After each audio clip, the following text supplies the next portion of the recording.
Hey guys, welcome back to my YouTube channel. More YouTube channel আপোনালোকক সকলোকে স্বাগতম জনালো আৰু আজি এসে আপোনালোকৰ মাজত এটা ব্লগ লৈ ব্লগটো চাই আপোনালোকে কেনেকৈ পালে লাইক কমেন্ট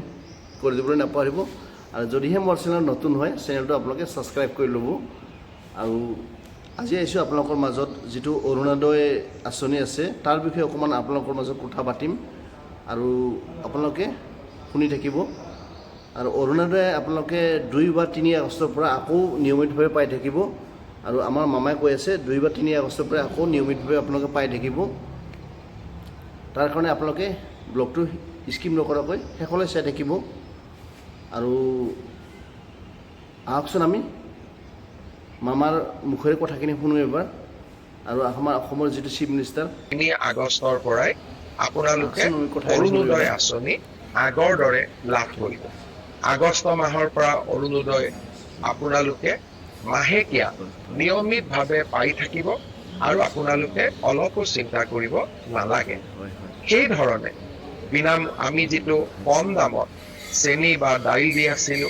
সেই আঁচনিখনো আমি আগষ্ট মাহৰ পৰাই আৰম্ভ কৰিম অৱশ্যে আমি ইয়াক অকণমান নতুন ৰূপত লৈ আহিম সেই বিষয়ে আমাৰ পূৰ্ণাংগ বাজেটত আপোনালোকে শুনিবলৈ পাব নিযুত মইনা নিযুত বাবু এই প্ৰত্যেকবোৰ আঁচনি জীৱন প্ৰেৰণা এই প্ৰত্যেকবোৰ আঁচনি আমি আগষ্ট মাহৰ পৰা আৰম্ভ কৰিম আমাৰ আই মাতৃসকলে বিভিন্ন উন্নয়নমূলক আঁচনিৰ লগত যোৱা মাহটোত নিজকে জড়িত কৰিব পৰা নাই কাৰণ আমাৰ ভোটন একাউণ্টছ বাজেটৰ বাবেই আমি এনে ধৰণৰ উন্নয়নমূলক কাম-কাজসমূহ কৰিব পৰা নাই মই ইতিমধ্যে সংবাদ মাধ্যমত কৈছো কিন্তু আজি মই আপোনালোকক আকৌ এবাৰ ক'ব খুজিছো যে আগষ্ট মাহৰ প্ৰথম সপ্তাহৰ পৰাই মই চেষ্টা কৰিম 2 বা 3 আগষ্টৰ পৰাই আপোনালোকে অৰুণোদয় আঁচনি আগৰ দৰে লাভ কৰিব আগষ্ট মাহৰ পৰা অৰুণোদয় আপোনালোকে মাহেকীয়া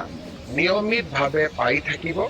আৰু আপোনালোকে অলপো চিন্তা কৰিব নালাগে সেই ধৰণে বিনাম আমি যেটো কম দামত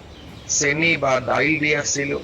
সেই আঁচনিখনো আমি আগষ্ট মাহৰ পৰাই আৰম্ভ কৰিম অৱশ্যে আমি ইয়াক অকণমান নতুন ৰূপত লৈ আহিম সেই বিষয়ে আমাৰ পূৰ্ণাংগ বাজেটত আপোনালোকে শুনিবলৈ পাব নিযুত মইনা নিযুত বাবু এই প্ৰত্যেকবোৰ আঁচনি জীৱন প্ৰেৰণা এই প্ৰত্যেকবোৰ আঁচনি আমি আগষ্ট মাহৰ পৰা আৰম্ভ কৰিম বহুতে মোৰ ফেচবুকত প্ৰশ্ন সোধে মামা জীৱন প্ৰেৰণা কেতিয়া পাম নিযুত মইনা কেতিয়া পাম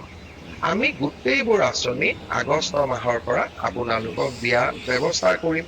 আৰু তাৰ পিছত সমগ্ৰ সময়ছোৱাত আপোনালোকে এই আঁচনি নিৰবিচ্ছিন্নভাৱে পাই থাকিব এই আঁচনিসমূহ চলি থকাৰ লগতে আমি অসমৰ বাবে গ্ৰহণ কৰা ডাঙৰ ডাঙৰ আঁচনিবিলাকৰ কামো এই সময়ছোৱাত আগবঢ়াই লৈ গৈ আছো আৰু আমাৰ ছাৰৰ কথাখিনি আপোনালোকে শুনি কেনেকুৱা পালে এটা কমেন্ট এটা কৰি জনাব তেতিয়া গম পাম কথাখিনি আপোনালোকে কেনেকুৱা পালে আৰু অৰুণোদয় আঁচনিতে আপোনালোকে 2 বা 3 আগষ্টৰ পৰা নিয়মীয়াকৈ পাই থাকিব আৰু মামাই যেটো কথা কয় সেইখিনি কথা ৰাখে আৰু আমাৰ অসমৰ চিফ মিনিষ্টাৰ হয় আৰু কথাখিনি হি ৰাখে